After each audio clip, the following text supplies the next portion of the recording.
Oh, good. They went on a fast, but they're back, right? So we're live on Facebook and YouTube. But Doc, that's interesting.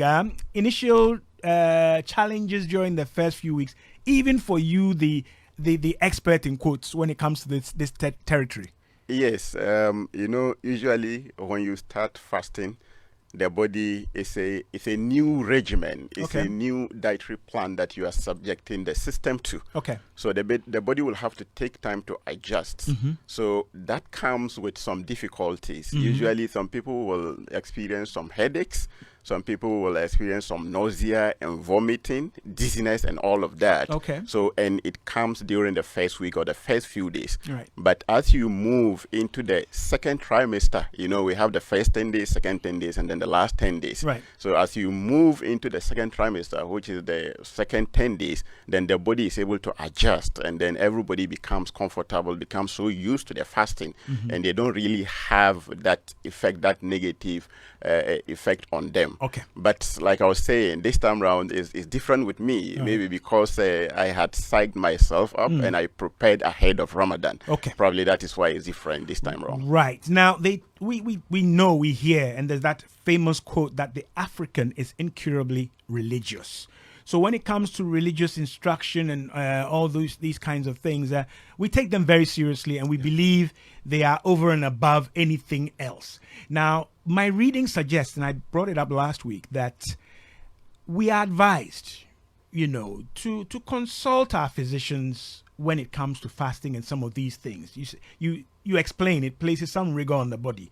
The average observant of the Ramadan or Lent, right? Yeah. Even though there are some differences, would tend not to do this. You're not going to see your doctor because you're going to be fasting.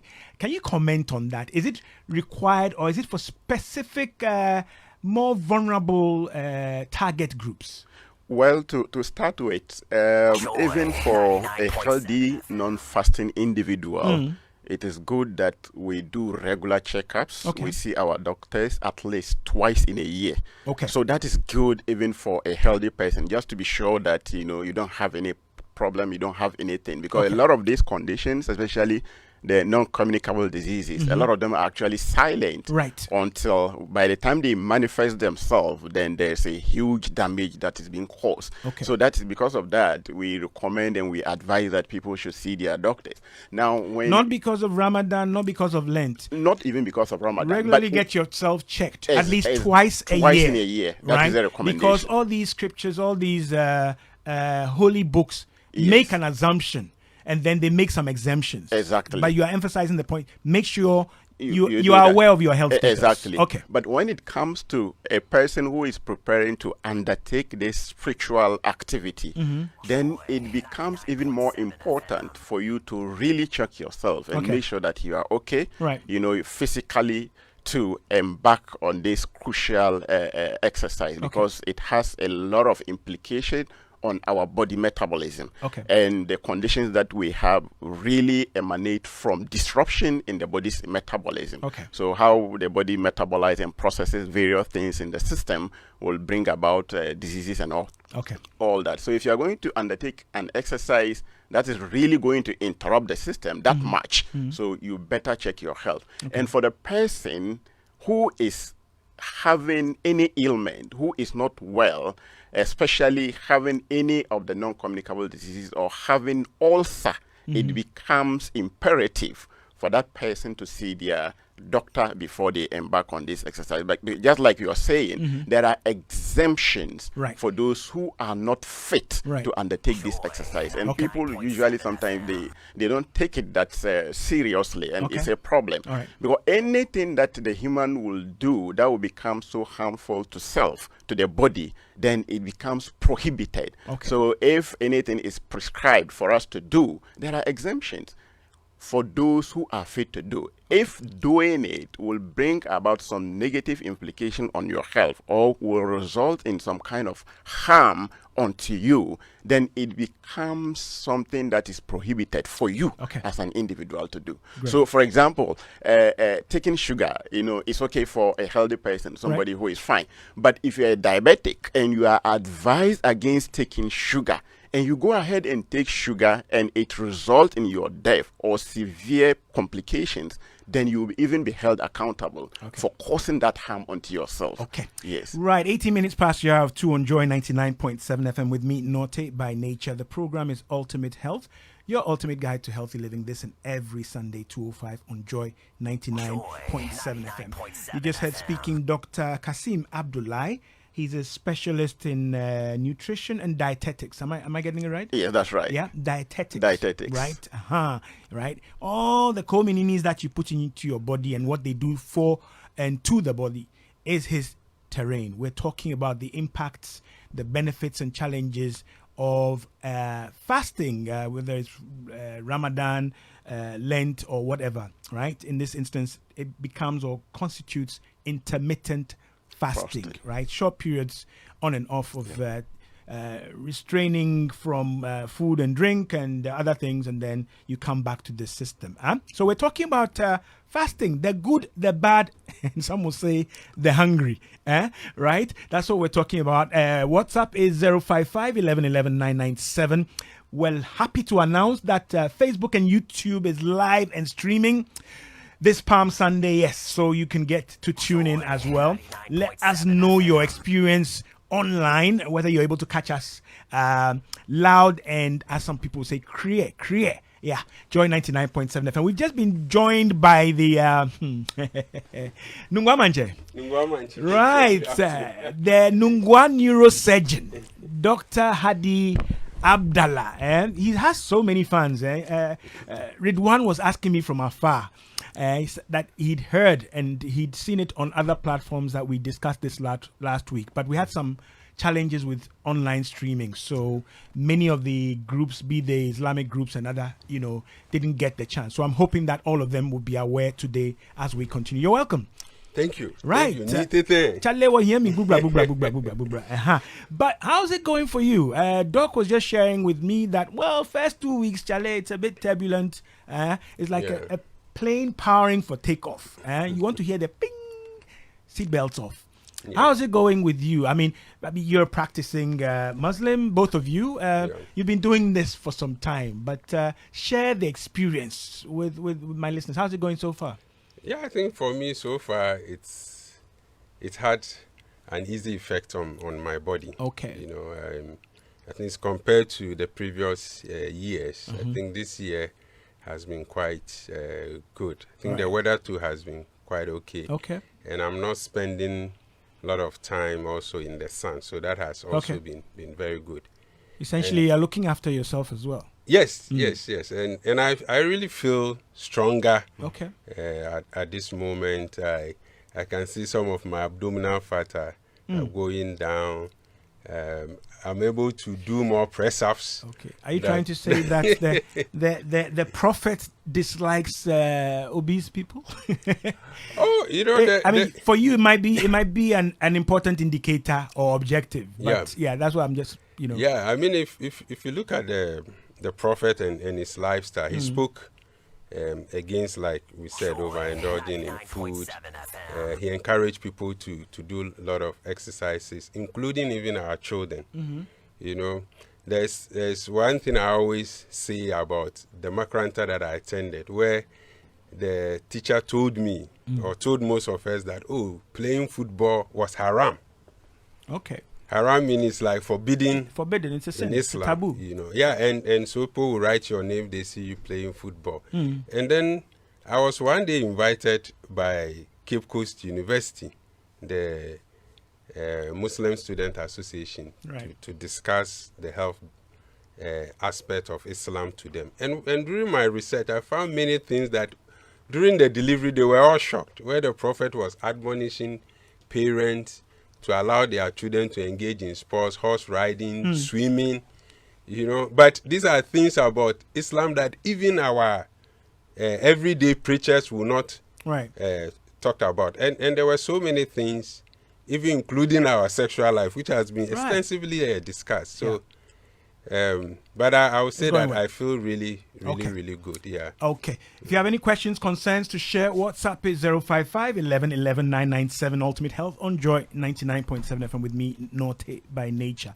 Right. But, Doc, last week we mentioned a few tips concerning the religious or maybe intermittent fasting. And one of the things I remember was that you emphasized that it's important for adherents to be well hydrated, to drink a lot of water. Mm-hmm. Can you just hit on that again as we move forward? Yes. In fact, it's one thing that I would like to mention 100 times. Okay.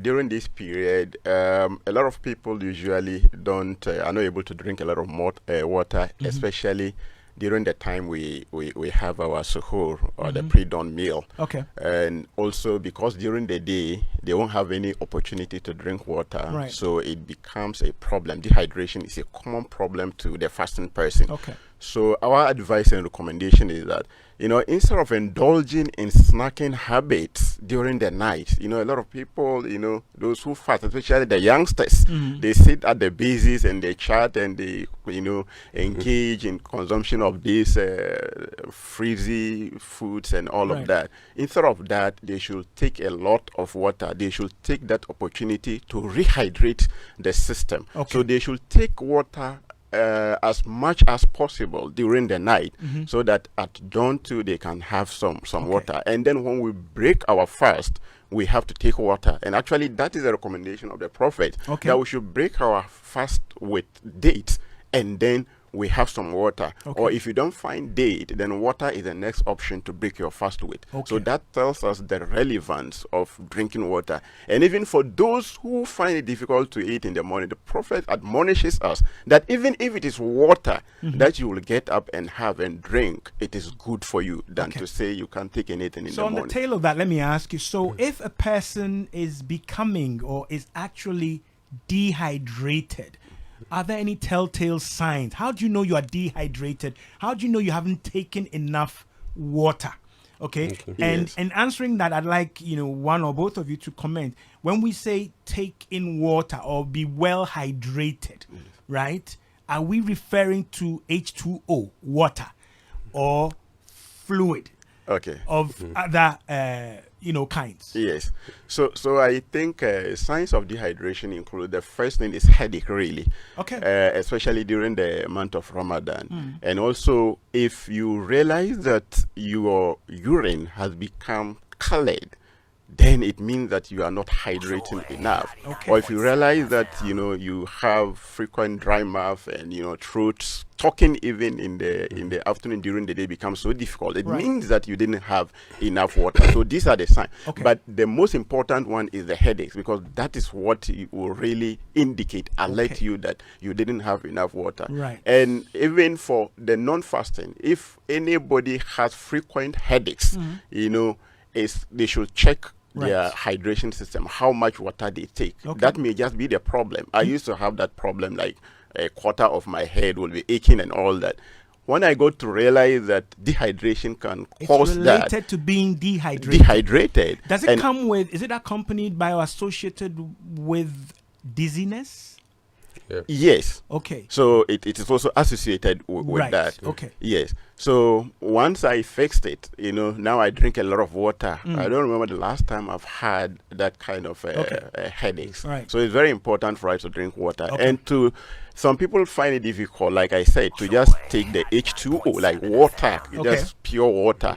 They find it difficult. So in such situations, we recommend that they can have any fluid, and usually they add porridge to water just to make it tasty in a way that they can have, especially for the elderly. And that is why they put some porridge or something that is a bit sour in water, and then they have that. That also helps them to rehydrate the system. So if I took coconut juice, that is also I'm still one hydrating. A very good way of rehydrating the system. And it even has an implication on your electrolyte balance. So coconut oil, coconut water right. is a very good source of fluid for the body if you can afford that. Okay. However, not the fizzy drinks that are out there, not the sugary caffeinated drinks that are out there. In fact, that can even lead to further dehydration. If you take any caffeinated food, caffeinated drinks, you know, it is a bioactive substance. So it influences the heart and the blood vessels to contract. And once the heart and blood vessels are contracting, you are producing more urine. So you tend to lose a lot of water, and that will also lead to dehydration. Right, great stuff. But note, listeners, I know you guys, I know my discerning listeners.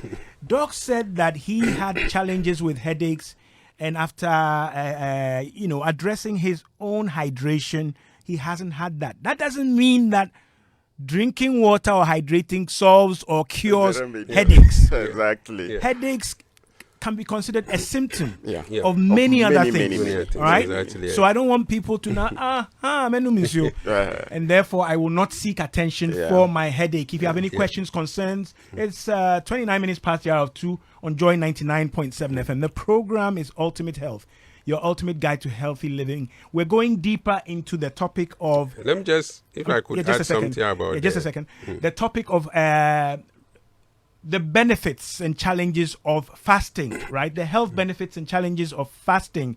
We are hinging this on the Ramadan, Lent, and so on and so forth. For your benefit, your information, and indeed your ultimate transformation. You just heard my two guests, Dr. Hadi Abdallah. He's a neurosurgeon with the Kolebu Teaching Hospital, a practicing Muslim, alongside another practicing Muslim, Dr. Kasim Abdullahi. He specializes in nutrition and dietetics, and he's with the University of Cape Coast, right? If you have any questions, concerns, WhatsApp 055 11 11 997. We're live, thankfully, on Facebook and YouTube. I've seen that my friend Dede is already typing in Maryland.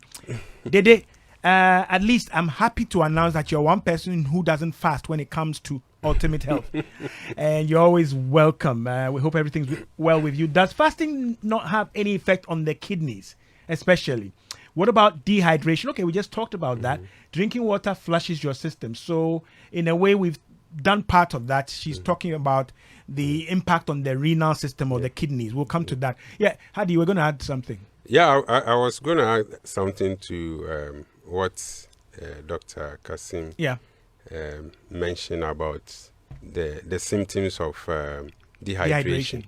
Yeah, dehydration is a very important physiological complication that anyone can get from fasting. But it's more common really in those who live in the tropical areas and then also in the desert areas. Okay. And this is the time that we usually would admonish those who employ like laborers who are always working in the sun to try and ease things for them. Now, if you go to the Gulf state, most of the construction jobs actually are done at night, you know, and it's something that we need to encourage people to do because dehydration has quite dire consequences on most of our organs.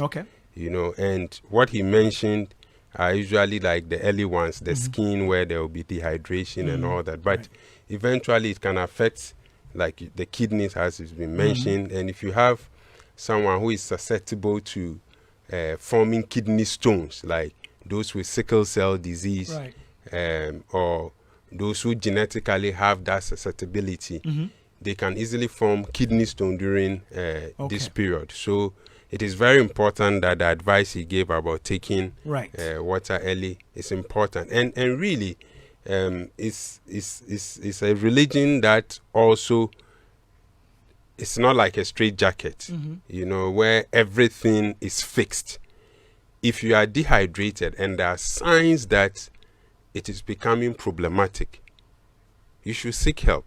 You can break the fast. You can break the fast. Yes, it's something that we need to let people know. Be aware of these symptoms. Look out for them. And should they be evident or manifest, take action. Yes. Right? And the good prophet or the good Lord will not penalize you for that, and the scriptures don't dictate that or instruct that either. Exactly. Right. Exactly. Okay. So it's very important. People should find it. It is not about how masculine or like showing that you are a man, so I can fast, and some will say, oh, me, like, I don't eat anything, I will not. And if you are working in the sun and you're beginning to see the early signs of this, you can even get into a place that there's a lot of moisture, or even in an air-conditioned environment with humidifier. That would also help you a lot. Great stuff. Right. We're learning, we're growing, we're transforming on Ultimate Health Joy 99.7 FM. We're talking about the benefits and challenges of fasting, especially with regard to the Ramadan and then the just about to end Lent period. On a Palm Sunday, interesting, right? This one says, hi, Nortey. I started my fasting initially from 6 a.m. to 6 p.m. And somewhere along the line, I started having some strange feelings in my tummy. So I decided to stop and do 6 to 12 noon, right? Could that mean I was developing an ulcer?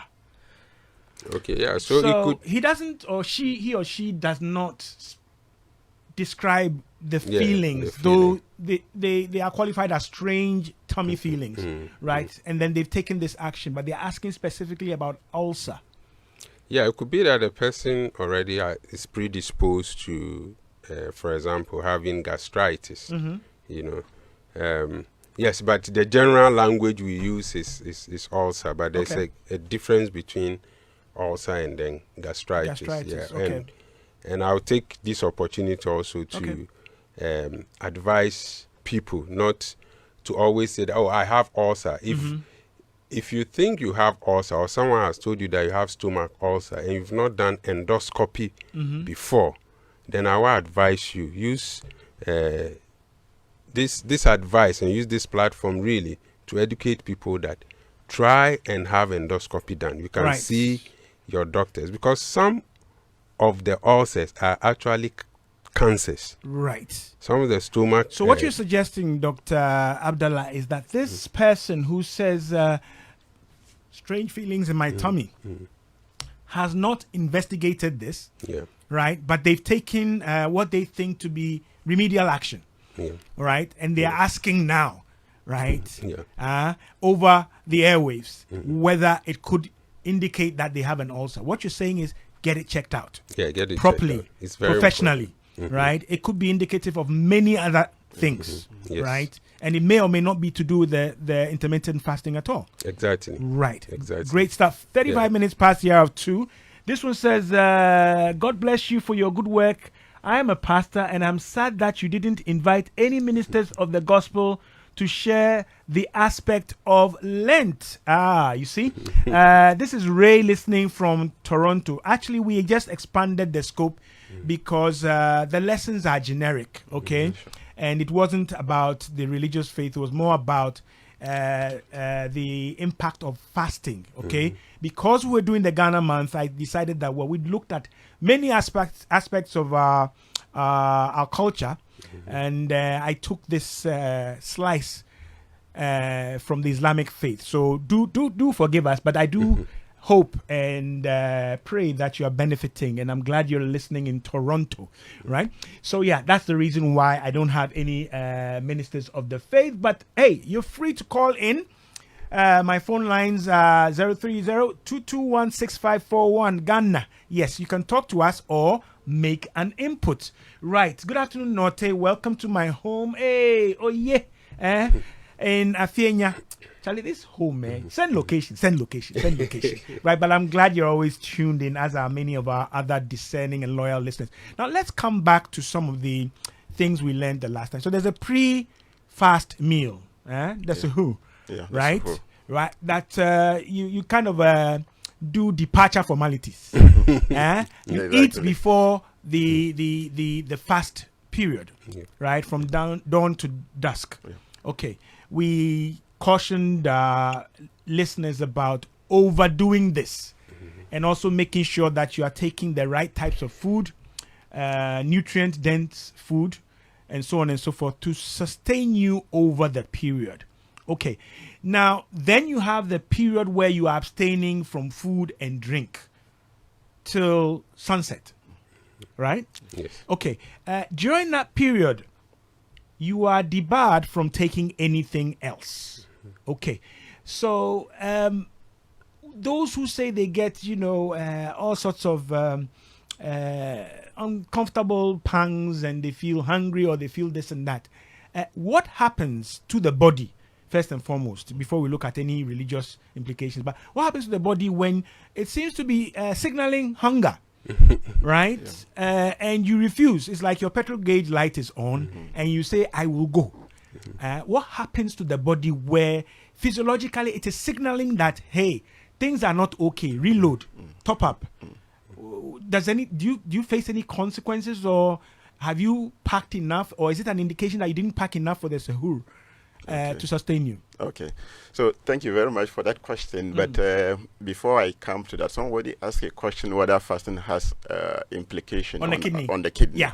Yes, in fact, research has shown that even those who have kidney problems, the first stage 2, right, and they are able to fast and they watch their diet and what they eat well, it even helped them in managing the kidney conditions. Okay. So at the end of the period, their kidney health is improved. Right. So fasting actually also has that positive effect on our kidney health and even our liver. All right. Now, with regards to what we eat for sahur and also during the day, when you have any food, it takes about 4 to 6 hours, and then what you have had is digested and then converted to sugar for the body to use. So if you note, after every 6-7 hours time, you feel hungry. Right. And if you look at from breakfast to lunch to supper, it's about 5-7 hour interval, and that is how the body is programmed. Now, when you have your sahur, and then especially if you don't sleep with it and you engage in your daily routine, so by afternoon, the sugar, the glucose that is entered the body into the system, the body will have used it, and then it will need some more energy for you to continue with your routine activities and all that. Right. So from the 8th hour to the 12th hour and all that, the body will have to find a way to survive. Okay. Now, the first point of call when you finish using the glucose in the blood is the body to use glycogen. Okay. So the glycogen is the next source, and then once it is done using the glycogen, then it has to resort to body fat. Okay. So when you see anybody who is fat, who has some adipose, it's all energy for the body, and that's why somebody can stay for months without eating, and they will still be alive. They won't die. It's only water that within a matter of days, if you don't have water, you can die. So the body fat, our body tissues actually can be used as food. And the last time Dr. Hadi mentioned autophagy, where the body eats up itself, and that is why it is able to clear some of the cancerous cells in the body. Right. So the body will resort to body fat, adipose, and break it down to fatty acid, and then and use it for energy for the body. And that is how the body will manage itself. And then it is that shift, the flip from sugar to glycogen that really brings about the positive effect generally on our health, because it leads to you breaking down the excess cells that you have in the body, you using up, improving in the use of glucose in the system, and also helping you to manage even if you are ever diagnosed of dyslipidemia or high cholesterol and all that. That is how it will help to even clear the system and help you to manage those conditions. So that is basically what happens in the system if you fast, towards the end of the period or towards the so evening. Essentially, your body has the reserves, or should have the reserves, especially if you are in a good health status. Exactly. Right? And therefore, yes, you will get the signs, because the brain is also programmed to respond to certain signals and give you that alert for hunger, which means take something. But then you're saying that within the limits and with the preparation of the pre-fast meal, you should be able to hold yourself over without damaging the system. Exactly. All right. Great stuff. Rafik Wunpini Rafik Wumpini from Sene West constituency. Thanks for the education. I know where this is coming from. What a Ramadan package from the mother of all networks in Ghana and beyond. Thank you. The people of Sene West constituency wish Dr. Kasim Abdullahi the best of luck in the upcoming NDC parliamentary primaries. We are solidly behind you. Okay. Well, that goes to you. Yeah. And your quest to become an MP. Maybe you can regulate the intake of ex-Russia. Right. You should hold him to it. Yes. So that they will do a switch from our money to their money. Yes. Blessed Sunday, Nortey and guests, great discussions. I think the dry fasting is the one that creates problems. But if you drink water in between, the fasting is good. And drinking coconut first in the morning is the best. Happy Palm Sunday to you all from Sarah, a mouthful inside Winneba. Right? So people have their own bits and pieces of tips and advice for those who engage or undertake fasting for whatever reason. If you have any questions, phone line is active 0302-216541. We're talking about the good, the bad, and the hungry of fasting and benefits and challenges, things you need to look out for. Right. Now, I wanted to bring in the special groups, those who are afflicted by sickle cell, the diabetics, and so on and so forth. All this cell renewal, cleansing, better efficiency in the management of blood sugar, and so on are noted benefits of fasting, and especially intermittent fasting.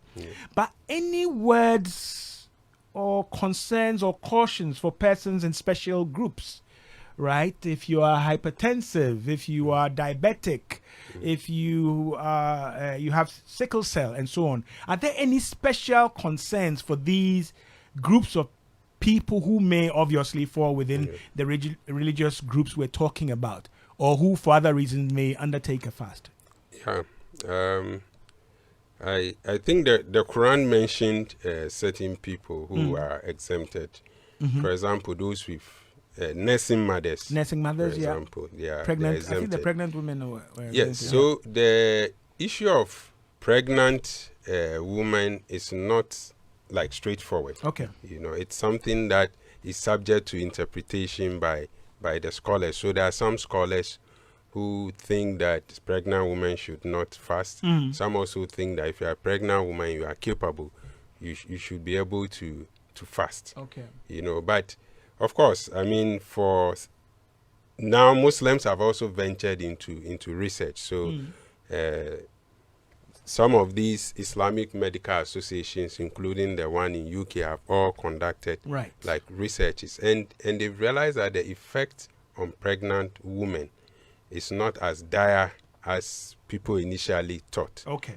But for the nursing mother, remember, she has to produce milk. And this requires a lot of energy. So for them, it's clear they have to. Okay. And then for hypertensives, really fasting actually benefits them more. Okay. For those who are hypertensive, there's no known side effects or complications that, especially if you want to do intermittent fasting or the Islamic fast. And now there are even newer drugs that are formulated, said that you take it once a day. So in the past, when you see a hypertensive, they are taking so many like medication, 4 or 5 medication. But some of these drugs have been formulated into one. You have like combination drugs and they are long acting. The same applies to diabetics. Okay. So if you are a diabetic on insulin, for example, we advise that before we start fasting, or even now that we've started, you can still go and see your doctor for them to restructure your insulin injection, because the benefit that you derive from this fast, especially for these two groups, hypertensive and diabetics, I don't think they should lose out of it. But of course, there are some of them who might have developed some complications already. For example, if you are a diabetic and you have a diabetic foot, or you've developed an infection, and it requires that you have to take medication 3 times a day, it means that you will lose out of this fasting. Now, for sickle cell disease patients, they tend to have crisis when they are dehydrated. Yeah. So, but remember, we also have like different group of sickle cell. The SS tend to have more severe type of the illness as compared to like the SC.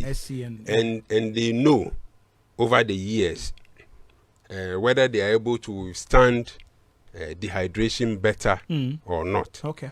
But for the SSS, I recommend that they shouldn't fast at all. Okay. They are encouraged to also help the poor who cannot, so they can go and... There are other articles of faith. Yes, right? which they can. Yeah. Yes, and there are certain even gestures that, if done, have been said that it is almost equal to someone who has fasted even for a whole year. So there's always a way of getting like those blessings. Okay. Now, let me just announce the phone lines again: 0302-216-541. Want you to get in your questions, whether you're in Toronto or Techiman. Get in your questions. 0302216541. Ultimate Health on Joy 99.7 FM. WhatsApp is 055-1111-997. We're talking about fasting broadly, but we've hinged it on Ramadan, Lent, and many other aspects. But we're looking at the health benefits and, of course, the contraindications or the cautions that you should observe. Yes. Yeah. And then also, just to touch a bit on hunger, I realize people ask about it. If you look at the physiology of hunger, it's basically the stomach and then the brain acting. Now, we have the satiety center, and then we have also the hunger centers of the brain. Yeah. Remember, the brain is the control center, and it can be suppressed. So, if you eat, what usually happens is that when the food enters your stomach, within 2 hours, it's cleared. And that is when it is cleared, that is when you begin to feel hungry. But at that time, there's actually energy in your body. Right. And sometimes we mix it up. The gastric clearance and you feeling some emptiness in your stomach and feeling of hunger is different from when you have low level of sugar. Right. Because that one comes with dizziness. So even though when you feel that, look, my stomach is empty, but you don't have like dizziness or the symptoms of hypoglycemia, that's low levels of sugar, it doesn't really require you to go and eat. Okay. You see what happens when you bring a neurosurgeon to come and talk about, right? But we do that as well in psychology, brain biology and behavior. Exactly. Right? Indeed, we can fiddle with your brain and you won't eat. Right? We do it with mice in the lab and all that. And we know the brain center that controls those messages. Okay? But what he's saying essentially is that, yes, you get a signal, but your petrol gauge, your food gauge is not on. Right? You are not in crisis. Exactly. But of course, there are those who feed on demand. Right? The slightest, they will top up. Right? If it was alcohol, they'll go to the blue kiosk. Right? But you are saying that there's a distinction between these signals and they are controlled differently. And therefore, we should be mindful of that. Okay. I got this from Douglas in DC. Mr. Alfred Nortey Dua, indeed, water is life. Does fasting also have anything to do with weight loss? I think we mentioned that last week and this week. I take bananas around 5:40 a.m. before starting my fasting. Is that a good practice? Great insight today. Right, he takes bananas before fasting. That's his pre-departure formality. This one says, good afternoon. We're watching you live on Facebook. We're very grateful for having our own Dr. Kasim Ebe Abdullahi on this show to give us more and more on health education. May your dream of becoming the Member of Parliament, Senate West, become reality. This is from Najao Alhaji Salisu Kwame Danso, Sene West. All right. Your commander. Yes. Okay. I hope politics is good for your system. It may be the type of nutrient I would say avoid, but I do understand wanting to serve your constituency and your nation. Yes. Okay. Having said that, I have hit my gavel and I will not get into political matters. Otherwise, my listeners, this one says, this is from Dede. It says, I know people with diabetes that fast. dates, the date fruit or the date from the date palm. Is it good for the diabetic? I understand dried fruits are no for diabetics. This is from the day I unknowingly fast, especially when I have deadlines to meet. Right? This is accidentally on purpose.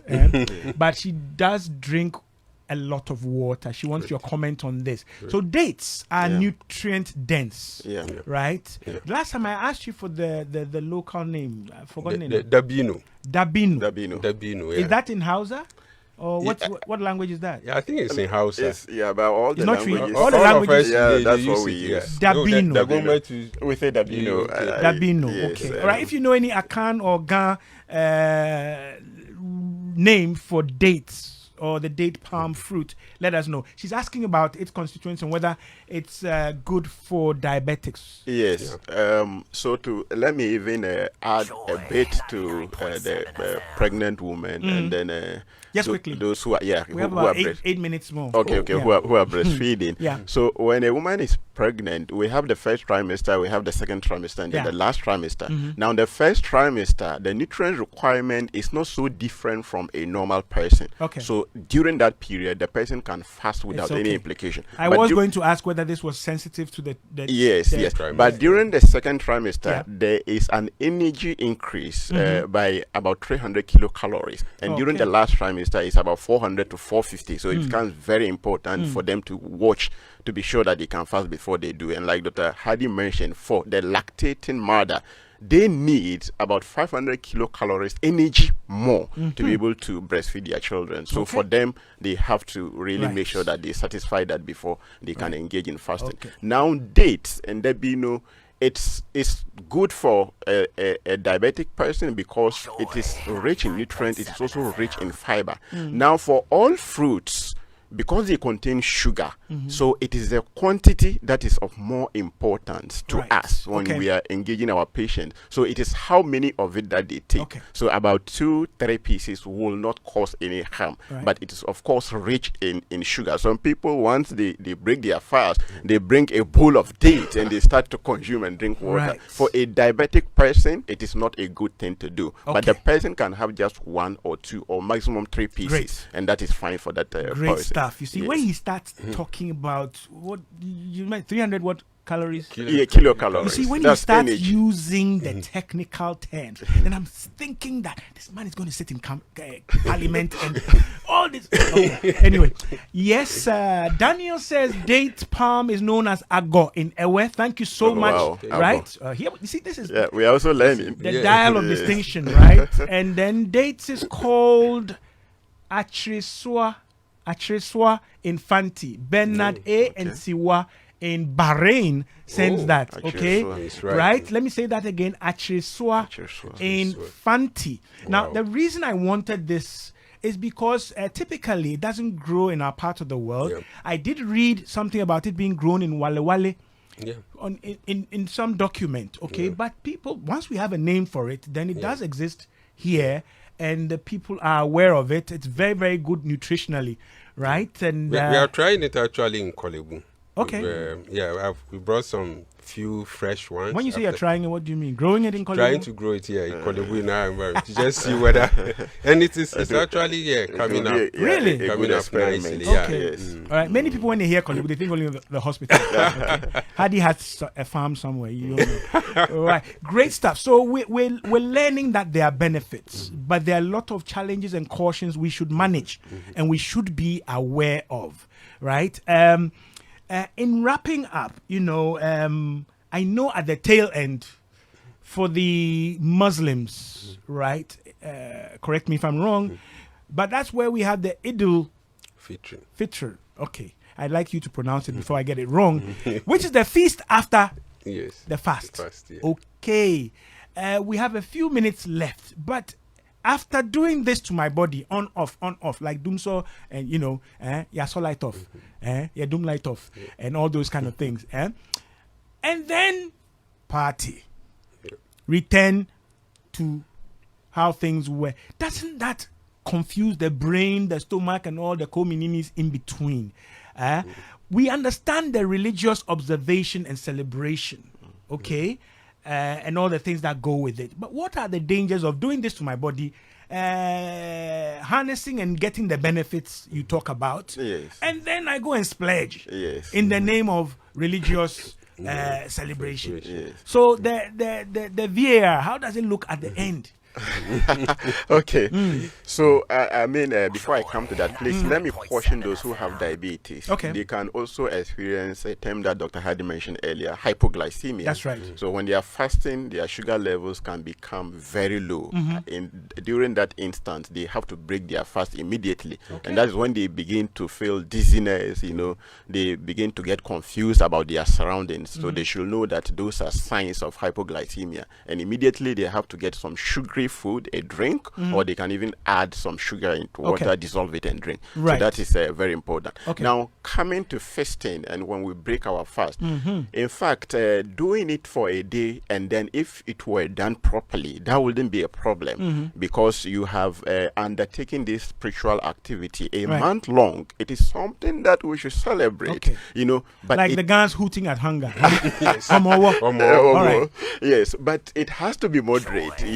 We don't have to overindulge, because sometimes somebody can develop a health complication just by one, dietary activity that they have embarked on. So they have to be mindful. They have to make sure that it is not sugary, it is not greasy, it is as healthy as possible when even we are celebrating. And because it is not habitual, the other thing is that people develop these complications when they make it a habit. And like you said, some people break their fast, they have this festive celebration, and then they make it continuous. So for the next 2 weeks after breaking their fast, every day they are feasting. Every day they are feasting. That you can easily eat yourself into problems, and we have to really be careful. It has to be just a day, and it makes nonsense of the discipline and all the things that underpin this. You have cancelled everything that you have done, because like we said, the period is supposed to train you. Even after the period, what you have learned in terms of your dietary habit, your dietary behavior, you have to try and inculcate that to let some of it, remain in your life, just to improve your lifestyle, especially your dietary habit. That is very, very important. But when you finish and you get back to all the foods, all the greasy, all the sugary, all the colors, and then different eating times, disordered eating times, it doesn't help. Humongous portions. Exactly. And even the control of hunger. When people are eating, especially when they break their fast, you may fill yourself over before the system will alert you that you are satisfied. So we have to be mindful about that. Great stuff. All right.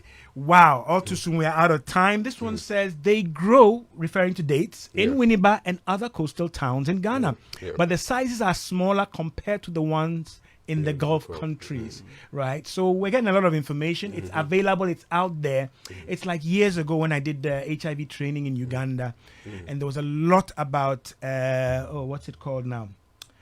Oh, why have I forgotten? I always call it Yevuchi. The leaves. Is it Boko Boko? No Boko Boko. Oh, suddenly it's gone. It's not Moringa. Moringa. In the Volta region, they use it as hedges. Wow. But there's one which is not good and is supposedly poisonous or toxic, right? And I started talking a lot about Moringa. And then suddenly the names were coming and we use it and we got it, right? And again, these things are available and accessible and not too expensive, right? We need to use them. Thank both of you for all the information and the education. I'm hoping, let me also wish you well in your parliamentaries. I need that. But when you get in there, don't go and do ex gratia as Nortey, I promise you when I get there, I will still work with you so that you can control me. Because you've been fasting. And Dr. Hadi has always been my boss. Actually, he's an inspiration to me. So we are looking up to them. Always great to have you guys on our dial of distinction. Dr. Kasim Abdullahi, specialist in nutrition and dietetics with the University of Cape Coast, here in that capacity. Right? He's contesting for a seat in Sydney West on the ticket of the NDC. Dr. Hadi Abdallah is Nungwa neurologist and a neurosurgeon, right? So he's a brain mechanic, right? He's got all the spare parts. He does all the surgery and stuff, right? Greetings to Dede last year. Uh-huh. I think she sent a message as well. So I think she's a regular. Dede, yes. we cannot delete her. Hey, yeah. she's the show, right? Dede, thumbs up to you, eh? Right. Yeah, her birthday was on the International Women's Day, the 8th of March. Yes, Wow. yes. Wow. Thank you. We're out of time. We are over time. We go over to some good music, which maybe will help with your fast. Stick and stay on Joy 99.7 FM. My name is Nortey by Nature, produced by Abeku Sankofi. Stick and stay. Don't go in.